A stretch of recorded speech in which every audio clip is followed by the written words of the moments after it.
Elle a grandi dans une maison où l'amour existait, mais où personne n'avait vraiment le temps de le montrer. Ses parents travaillaient du matin jusqu'à la nuit. Le genre de fatigue qui colle à la peau comme l'humidité de Jakarta après la pluie. Les mains usées, les épaules lourdes, les rêves enterrés quelque part entre les dettes et les sacrifices. Alors elle a grandi seule, souvent. Pas abandonnée, aimée autrement, aimée comme aiment les gens qui passent leur vie à survivre. Petite, elle entendait les appels à la prière se mélanger au bruit des scooters dans les rues. Et elle regardait la mousson tomber sur les toits de tôle, comme si le ciel connaissait déjà toute la tristesse des hommes. Très tôt, elle a compris qu'elle ne vivrait pas seulement pour elle-même. La réussite.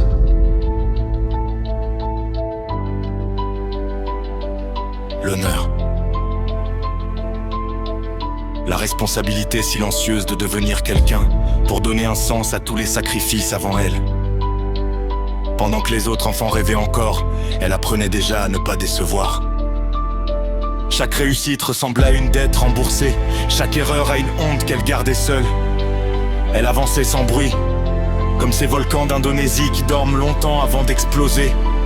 Et à force de vouloir être forte pour tout le monde, elle avait fini par disparaître un peu à l'intérieur d'elle-même. Puis elle l'a rencontré, un homme simple. Les mains marquées par le travail. L'odeur de l'essence, du soleil et des longues journées sur la peau.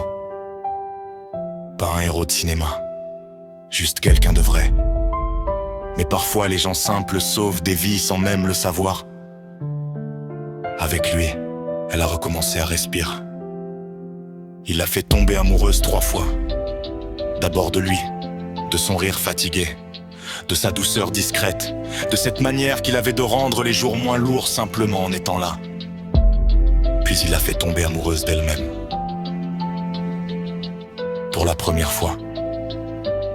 Elle ne se voyait plus seulement comme la fille qui devait réussir, plus comme le poids des attentes familiales. Dans ses yeux à lui, elle redevenait humaine, belle même dans ses failles, importante même quand elle ne sauvait personne. Et enfin,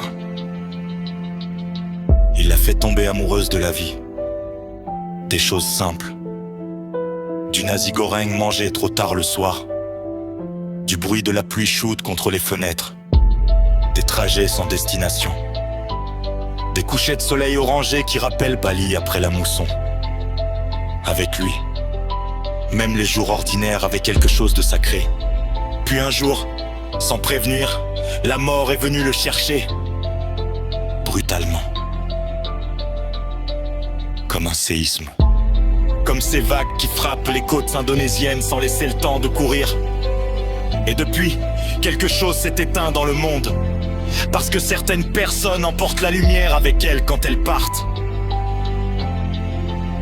Depuis ce jour-là, elle continue d'avancer. Mais on dirait quelqu'un qui marche avec des ruines dans la poitrine. Elle sourit encore parfois. Par politesse. Par habitude. Pour ne pas inquiéter les autres. Mais dans ses yeux, il reste cette tristesse immense. Des gens qui ont connu un amour capable de réparer une vie entière. Avant que le destin ne l'arrache en une seconde. Et parfois, quand elle regarde la pluie tomber,